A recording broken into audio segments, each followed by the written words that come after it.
کر اور جان بھی لگا کر چلنا. اگر تقاضا ہو جائے پٹنہ کے اندر چلنا ہے تو پٹنہ چلے جائیں.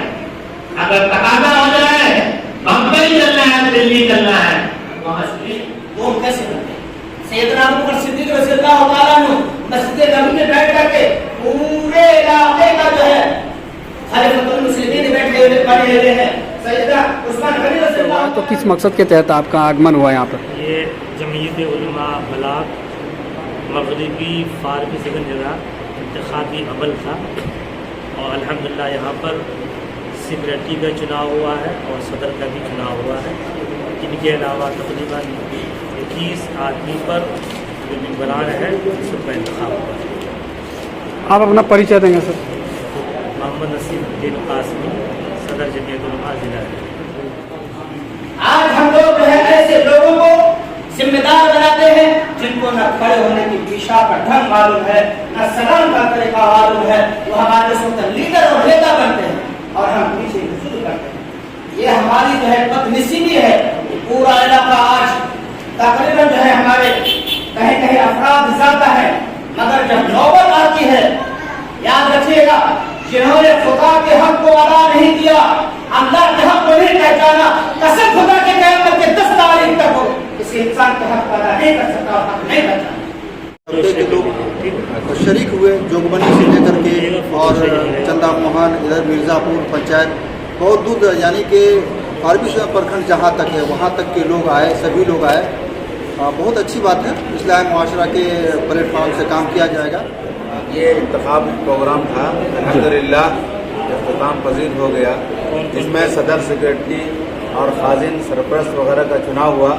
باتفاق رائے صدر کے لیے جناب مولانا ایوب صاحب نعمانی کا نام پیش کیا گیا اور باتفاق رائے ان کو چنا گیا صدر کے لیے. ویسے کتنے لوگوں کا نام یہاں پر پارت ہوا تھا؟ یہاں پر جو ہے صدر کے لیے مولانا ایوب صاحب کا نام انتخاب ہوا.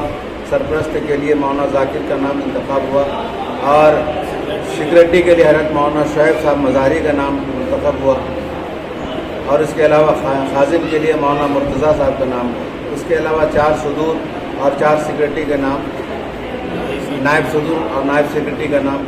فارغ کے پرکھنڈ میں 32 پنچایت ہے 2 نگر پنچایت ہے. 32 پنچایت اور نگر پنچایت کے لوگ آئے تھے اور آنے کے بعد نئے صدر اور سیکریٹری کی چناؤ کی گئی اور جمعیت علماء ہند کی جو میسیج ہے لوگوں کے نام تاکہ ہمارے معاشرے کے اندر جتنی بھی برائیاں پھیل رہی دہیج سے لے کر کے پڑھائی لکھائی تک اور بہت ساری بات ہے اس بات پر زور دی گئی ہے.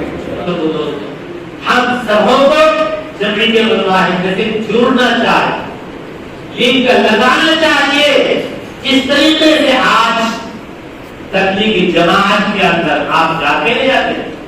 ہاں یہ آپ کے مسجد کے اندر جو لوگ جاتے ہیں جاتے ہیں دین کا کام سمجھ کر جاتے ہیں دین کی فکر کو سمجھ کر جاتے ہیں اور اس کام کے اندر مال بھی لگاتے ہیں اور جان بھی لگاتے ہیں. اسی طریقے سے جمعیت علماء ہند کی جو بنیاد رکھی ہے شیخ الہند مولانا محمود حسن رحمۃ اللہ علیہ مولانا مفتی کفایت اللہ رحمۃ اللہ علیہ نے مولانا حسین احمد بردی رحمۃ اللہ علیہ نے اس جماعت کی بنیاد رکھی. وہ لوگ ہمارے اکابرین ہیں.